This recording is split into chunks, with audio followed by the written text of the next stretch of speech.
In terms of the criticism the band received from some fans regarding Nothing Else Matters and the Black Album, Kirk Hammett said the following to Rolling Stone magazine in 1991. "I've run into fans who think the album's crap. Friends of mine who are really hardcore fans have said, well, the album's not as heavy. You guys aren't as heavy as you used to be."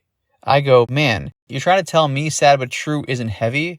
How do you define heavy? In the same publication, James Hetfield added the following. "Kids come up and say, how come you don't do Kill 'Em All again?" And I go, yeah, I like that album too. But there's more to our music than that. We can still do it live, and when we play it, we mean it, man. But we have those songs in the set already, and they'll be there for the life of the band. Sitting there and worrying about whether people are going to like the album, therefore we have to write a certain kind of song, you just end up writing for someone else. Everyone's different. If everyone was the same, it would be boring. Metallica was the first thrash metal band to make it really big. They're considered heroes by many in the thrash community. And so them coming out with a song like Nothing Else Matters did throw some people off. But at the same time, a lot of people loved it. As a matter of fact, it's Metallica's biggest song ever. And that's saying something considering how many huge hits Metallica has. For all the accusations of selling out Metallica has received over the years, you could actually argue that Metallica did the metal community a favor in a sense by putting out a song like Nothing Else Matters, because it exposed Metallica to millions of people that never listened to metal before.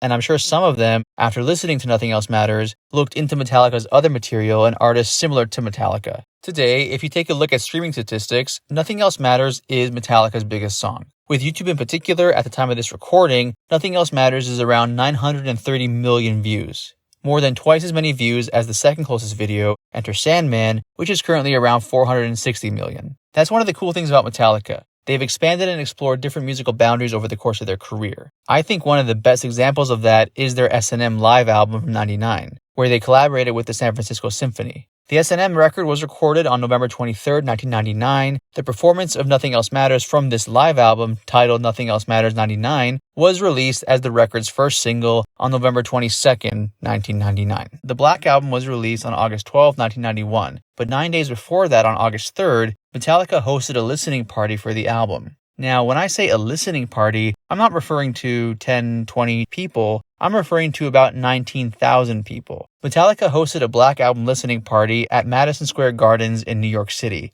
and they didn't charge anyone either. They gave away about 19,000 free tickets. Considering how different the Black Album sounds compared to their previous 4 records, the band wanted a large sample size of how people were going to react to their new music. As a matter of fact, when Nothing Else Matters came on, James Hetfield snuck into the audience to see the reaction from the people. In his own words, "I had to run out there and see what they thought, if they were killing themselves or killing each other, or falling asleep. But they were really attentive. They were really listening to what it said." As mentioned, there was a part of Metallica's fan base who at least initially were a little put off regarding Nothing Else Matters. James Hetfield is the one who came up with the song, and he knew from the beginning that there was going to be a mixed reaction amongst Metallica fans. At first, he didn't even want to play the song to the other guys in Metallica. The following is a quote from James Hetfield. "At first, I didn't even want to play it for the guys. I thought that Metallica could only be the 4 of us. These songs are about destroying things, headbanging, bleeding for the crowd, whatever it is. But this song was about a girlfriend at the time.